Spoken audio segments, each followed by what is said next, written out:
Okay, we now enter into the brand new concept this time, no, the labor process, which pertains to the intrapartum. Once again, let me remind you that maternal and child health nursing is divided into three important phases. One is the antepartum, for those that occurs prior to pregnancy or even during pregnancy. So the more appropriate term to describe an antepartum phase is prior to the woman being in labor. Ang intrapartum class or the second phase is also called as your labor process. This is marked by the beginning of the cervical dilation. Makadungogan imo 1 cm, 2 cm, pasabot ana the woman is in labor. And the intrapartum phase ends from the moment that the placenta and the baby has been born. We call that as your postpartum period. For today, our focus is on discussing the labor process. We will be describing the normal physiology of the labor process because your abnormalities, your different conditions such as hypotonic uterine contractions, hypertonic uterine contractions, precipitous labor, uterine inversion, uterine rupture, pathologic retraction ring or your bundles ring. All of these pathologic concepts will be discussed in the second semester. So importante karon class is to understand the normal physiology of labor. So kibalo na mo nga na mabdos ang babae tungod kay nag-abot ang sperm ug ang egg cell didto sa inyong ampulla and with the corpus luteum continuing to survive, no? So ang hitabo nagpadayon ang imong corpus luteum because of the presence of HCG. And with this, tungod kay na HCG, corpus luteum continues to survive for up to a period of 2 months. And after 2 months, mamatay ang corpus luteum. So essentially, pulihan ang iyang function sa imuhang placenta. Okay? So,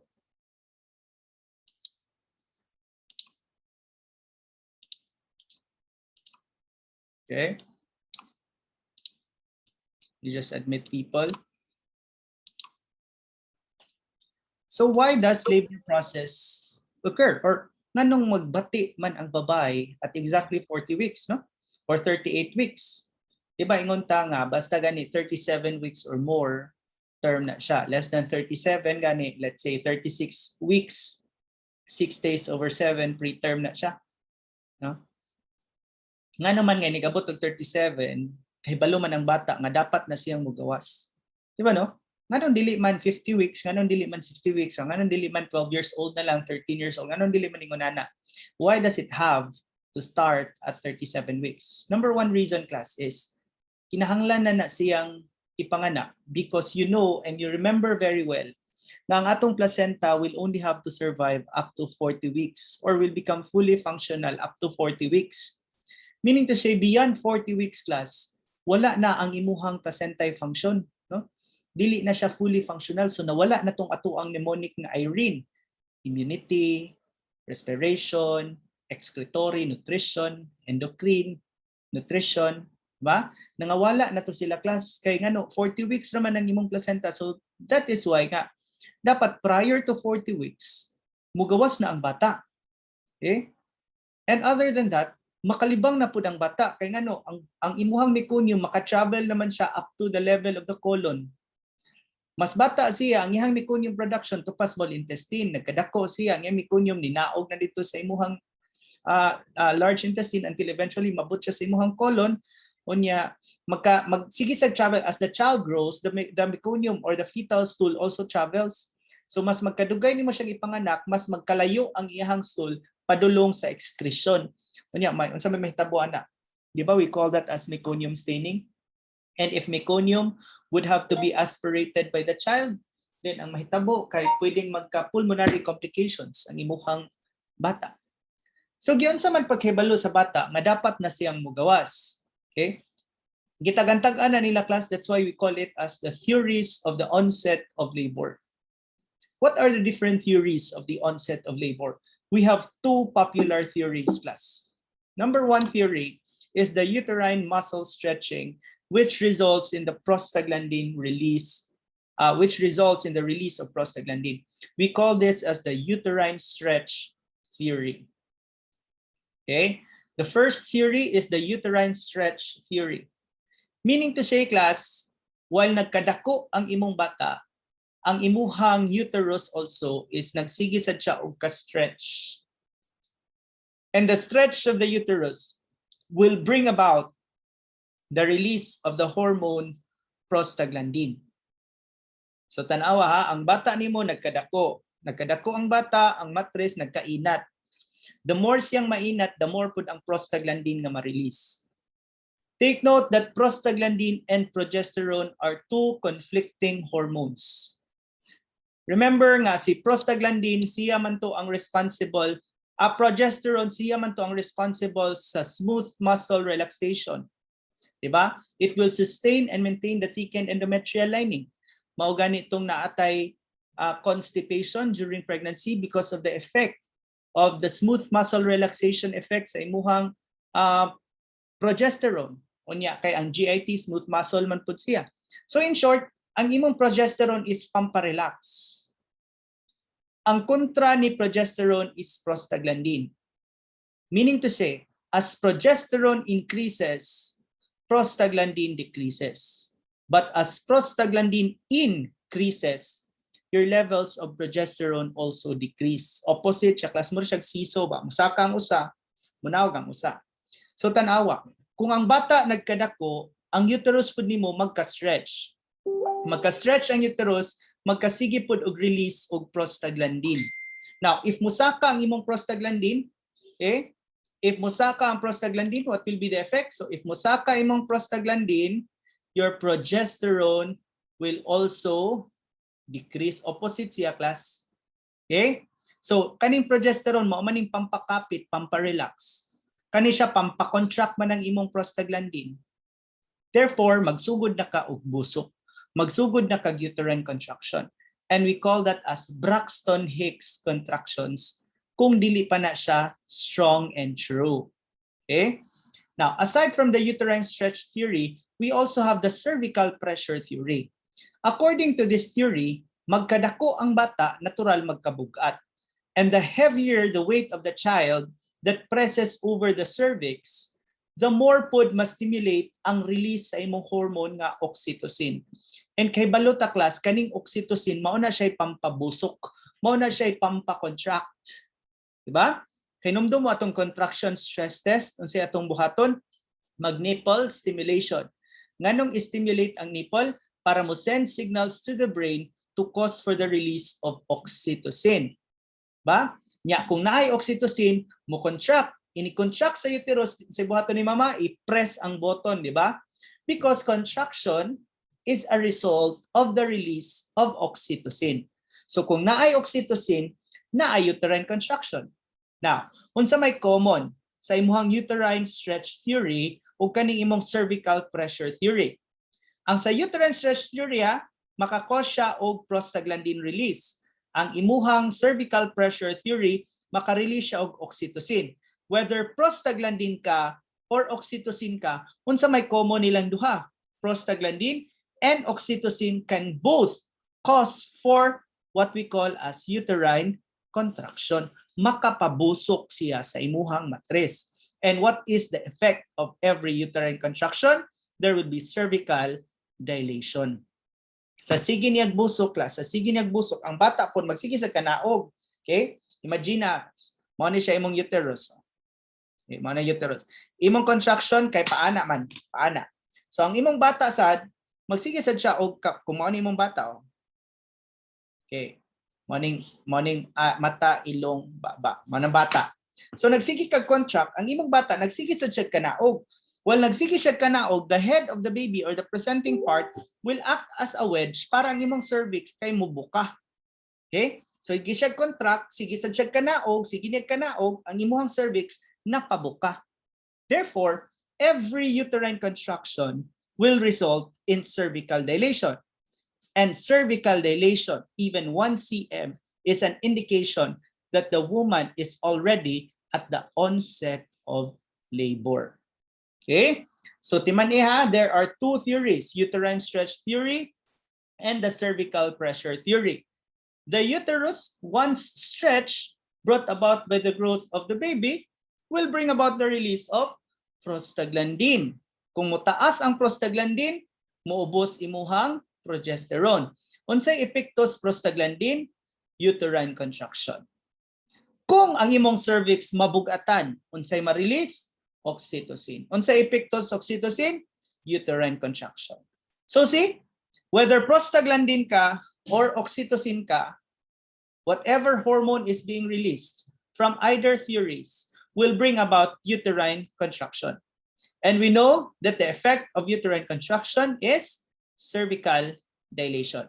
Kung mubuka na gani ang cervix, mao na siya gitawag nato og onset of labor. Now, there are signs of labor. Okay?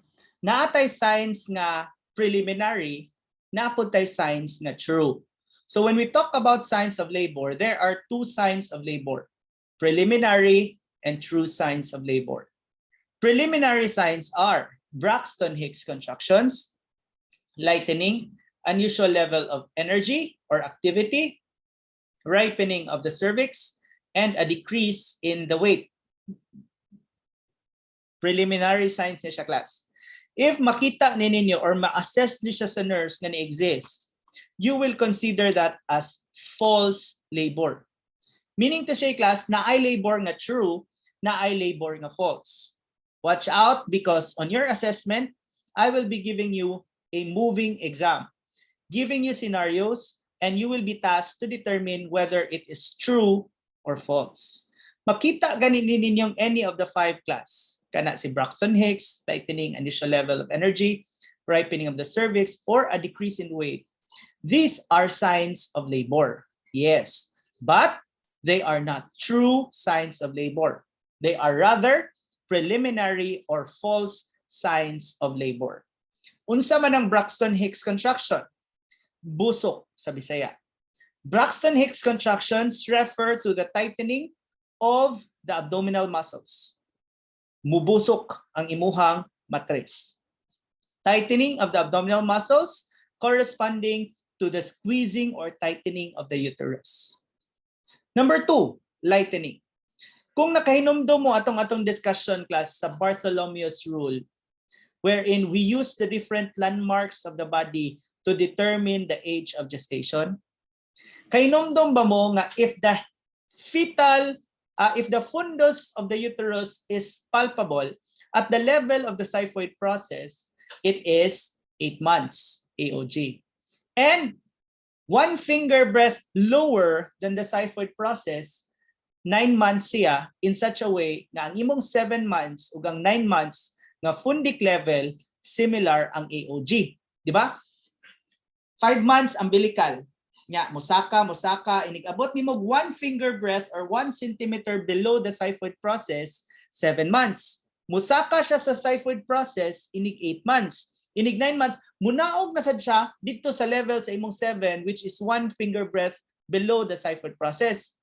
Unsa man na siya nga incident, class? Diba, kung mao ni siyang imuhang lawas. Mabdos ka. Kani xiphoid process ni diri. If the fundic level is here, 8 months ka. 1 centimeter below or 1 finger breadth below, 7 months ka. 7, musaka ka inig 8, pero inig 9, munaog na pud ka dito sa imong 7 nga level.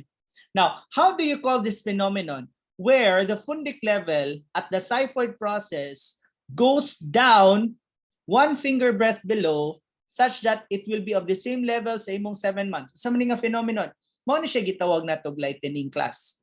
The other name for lightening is baby drop. DROP, nahulog ang bata.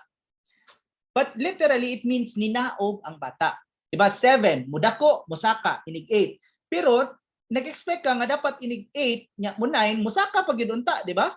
Pero dili man. Inigabot ni mo 8, munaog di siya. So that ang imong 7 ug ang 9, parihas siya og level. Mabutang moingon sila nga, mas safe kuno kung makuhaan ka og 7 months kaysa makuhaan kag 9 months. Pa, naglibog ra mo . Mata-mata ra man gud na sa una class kanang mga mananabang tanang 7 months, 8 months, 6 months na nalibat ra tong mananabang tanan niya kuan ka 7 months ka pero sayop di ito. Kay ang 7 months nga iyang gitan-aw parihas dito siya level sa imuhang 9 months. So asa may mas dakong chances of winning? Asa may mas dakong chances of survival? 7 or 9? 9 natural. Pero unsay sultis mga Bisaya? 7 months kuno, taka lang dili ha. The bigger or the higher the age of gestation, the greater chances of survivability. Okay? So dinha nako nakita nga kanang mga notions nga kuan kanang mga tuo ba nga kung 7 months kuno makuha, mas mabuhi kuno ang bata kaysa 9 months makuha. No, buot-buot lang na sila. Di na mao, sayop na siya. Okay? So the higher the age of gestation, more chances of surviving. Okay? So mo na lightning class ha, otherwise called as your baby drop. Unsa man na siya? That refers to the decrease in the fundic level from 8 to 9 by about 1 finger breadth. Unsa may epekto class kung naamoy lightning? So unsa may epekto? Inig 8 months class, lisod kaayo o ginhawa. So there will be difficulty in breathing. But inig 9 munaog man siya, mo nang gitawag siya lightning. Kaginhawa na yung taon. Lightning. Okay? So there will be easier breathing as an effect of the lightning. But imagine 8 months kuan huot kay ginhawa no? Inig 9 months munaog ay arang-arang kaginhawa pero unsa may epekto? While it is true that lightning can cause easier breathing, but lightning can as well cause frequency in urination. Nga naman, ang imuhang bata ni Saka lisod ginhawa padung sa baga, pero inignaog niya niluag ang baga pero nadatugan ang imuhang bladder. So that's why you will have frequency in urination kay mugamay man ang capacity sa imong bladder kay nalumping man imong bladder kay kilingkuran man sa bata. Okay, so pangutanon mo, what are the effects of lightning? Number 1, easier breathing. But number 2, frequency in urination. Okay? So mo lightning na gani, pasabot ana, hapit na gid ka mga anak ma'am. Na nagay preliminary sign, na nagay false sign of labor. Okay? Number 3, you have unusual level of energy. Kung kabantay mo ng mga masunugan bitaw class, nigingong sunog, dagan, alsa rin ang ref, sa freezer pa, o sa kataw, kaya kayo. Pero inigting balik na, kay humana ang sunog, magpatabang na, no? Bugat na kayo ibalik. Mo na gitawag na to adrenaline rush. Other name for adrenaline is epinephrine. Din man na sila gikan. Ang epinephrine or adrenaline class, gikan na siya sa imuhang adrenal medulla. Asa man ang adrenal medulla? Naa siya naglingkod sa imong kidney. So kung morning imong kidney, naa din ha ang imuhang adrenal gland. Naa siya sulod, mao na siyang adrenal medulla, nasa na siya covering, mao na siya adrenal cortex.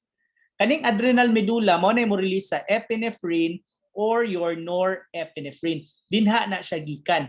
It is released every time the woman will have to undergo a stressful event, or every time a person will have to go through a stressful event.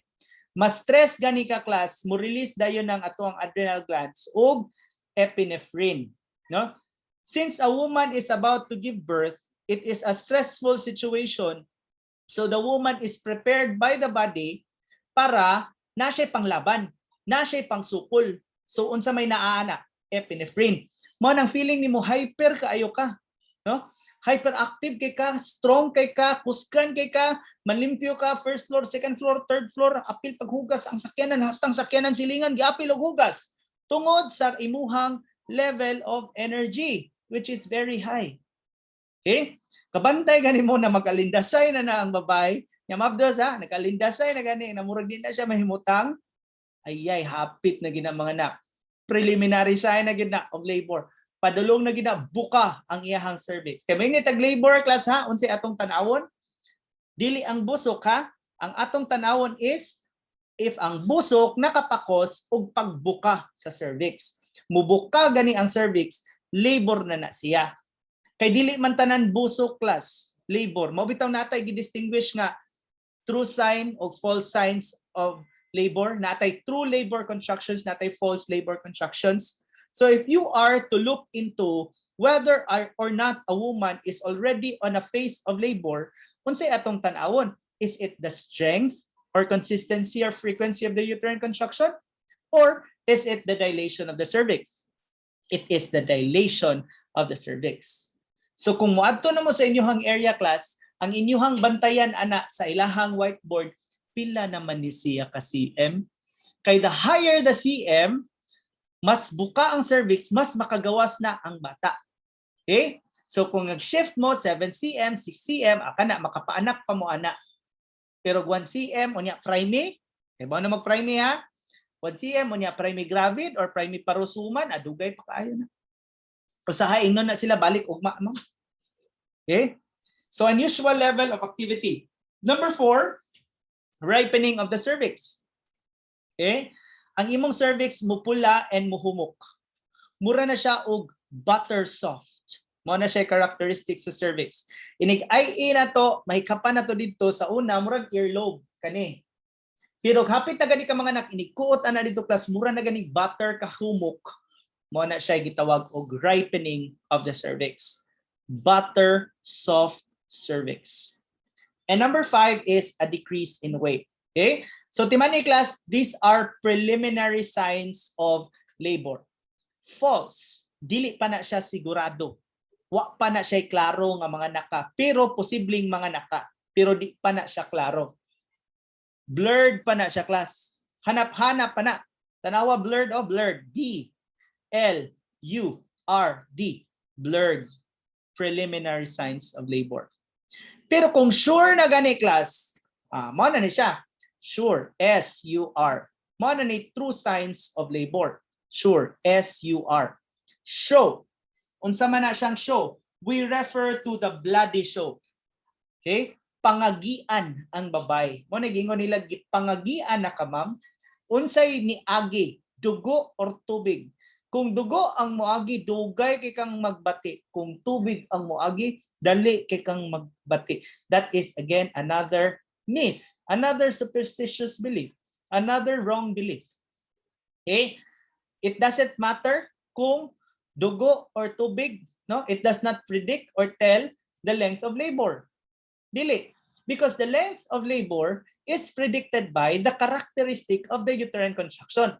Mas kusog imong uterine contraction, mas maayo, pero ayaw sa nang super kakusog kay ineffective na pud na siya. Mao ni gitawag nato og hypertonic uterine contractions. Dili sa tagusto ana. Basin paganig magka-precipitous labor ka ng sobra kapaspas nga 3 hours nanganak na ka, ni atchi lang ka, ni gawas ng bata, ni ubo lang ka, no? Na atcho, gawas na, baby out 5 p.m. no? Ni atcho kag 5 p.m, baby out 5 p.m. no? Kana precipitous labor na di sa tagusto ana kay naapon na siya mga accompanying risk, subdural hemorrhage, lacerations, no? Abruptive placenta, daghan sa na siya mga side effect na di sa tagusto. Ang atong gusto is sakto lang ang strength of uterine contraction. Now, unsaan pagkahibalo nga nanay bloody show? Kanang cervix class, di ba mao ni siyang uterus. Remember your parts of the uterus, you have your fundus, corpus, cervix. Kaning cervix class na siya mura og kanal-kanal. Dili pa na siya mong bilat ha, kay ang bilat diri pa man na siya, diri pa man na. Napamantay vagina, kani vaginal canal. Inikot nimo makakita ka ng cervix dinha. Okay? Inikot nimo dinha sa cervix, humok kanina mo na ripening of the cervix. Karon, mura sa na siya buto-buto sa dito sa sulod class. Nasa na siya murag ingon ana dito sa sulod. Okay nya, cervix na siya. Cervix na siya nya, uterus na ni. Kani siya diri class, naa na siya kanal. Okay? Naa na siya kanal, naa na siya space. Ang degree of buka niya class kani mo na siya gitawag natog cervical dilation. Okay? Ang pagnipis ani niya mo na gitawag natog effacement. Okay? The thinning of the cervix, so ana siya kabaga, munipis siya class. So kung mao na siyang imong uterus, ingon ani na siya. Okay, ana na siya. So the thinning of the cervix kani siya is called your effacement. The opening of the cervix is called your dilation. Okay? For a woman to be able to deliver a baby, there must be dilatation and effacement. D and E. Kinahanglan mag-uban ning duha para makagawas ang imuhang bata. Kay bisan pa og 10 cm ka class, unya baga 100% pa ang imuhang cervical thickness, dili pasad na siya mogawas ang bata. Okay? Kinahanglan munipis, mubuka, mo na siya. Now, why are we talking about this? Naamgo na siya space diri class unya. Kaning space class naa na siya laway. Naa na siya mucus dinha nga mura og sipon. We call that as your operculum plug. Operculum plug. Okay? The operculum plug is the mucoid-like murag sipon naa sa imuhang cervical canal. Manganak na gani ang babae, kani siyang mucus plug class, ma-expel na siya either with blood or without blood. Mo na gitawag nato og bloody show. Okay? So mo na moingon sila class nga kana kunong vernix caseosa, remember your vernix caseosa? The cheese-like substance, no, and the surface of the skin of the baby, dili na siya tangtangon ha, kay ligo ni mas bata, matangtang naman sa siya giyaha, dili kuskuson, kay sige kuskus, masamad na nun ang bata. Do not remove a vernix caseosa. Ingon nila, mas daghan ko nag-vernix caseosa, mao kuno ng mga mabdos nga nakig-sex. Yan, nasudlan, mao kuno tong sperm sa lalaki, kuno nipilit kuno dito sa bata. Dili na siya mao, tanawa good class, gikan sa vagina, napay vaginal canal, napay cervix nga sira, napay operculum plug, napakay chorion, napakay amnion. Saan man napag-abot dito sa kaspas ng bata? Di ba? Dili, layo kayo. Okay? So that's wrong ha? That's another wrong notion.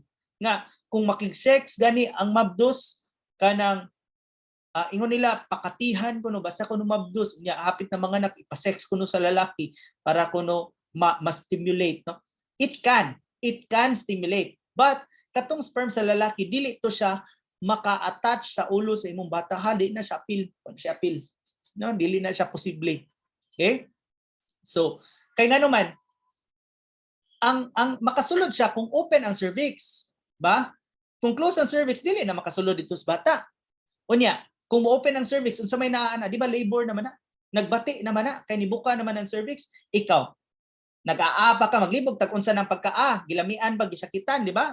Unsa man nga lami sakit.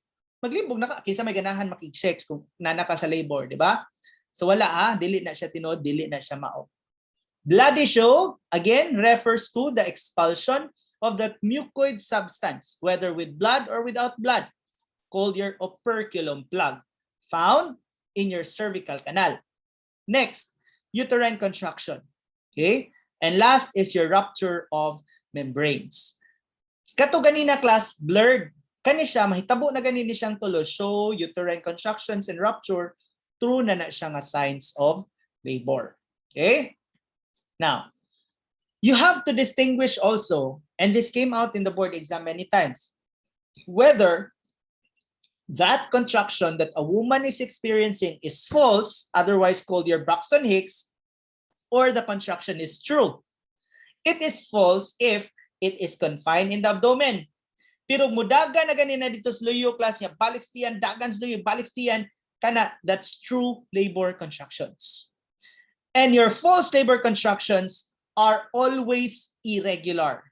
But your true labor contractions are regular and predictable. Meaning to say, kung nagbati jud kag tinuod, ang imong contraction is hinay niya, nagkasakit, hangtod madugay perti nagyong sakita. Kadiyot, hangtod nagkataas-taas, hangtod perti nagyong taasas contraction.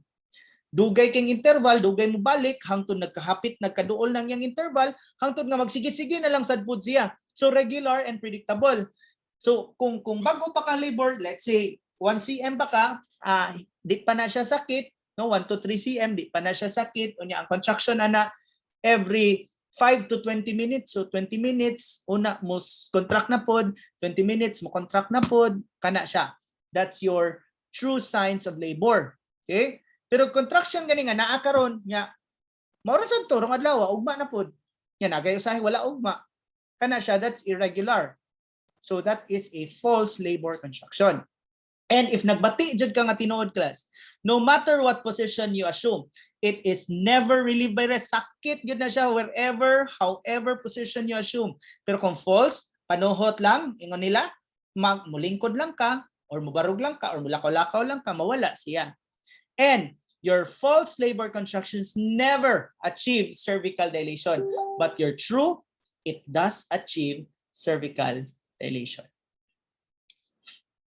Okay? So mao na ha, signs of false labor or preliminary and signs of true labor. Okay, there was a December 2012 question sample here. The nurse is performing an assessment on a pregnant client to see whether she is already in labor. Which of the following findings is a sign of true labor contractions? O, di ba? So, unsa may inyong answer din ha? Cervical changes not apparent. Contractions are irregular. Contractions begin in the lower back, then radiates over the abdomen. Uterus is soft with indent. So letter C. Contractions begins in the lower back and radiates to the abdomen.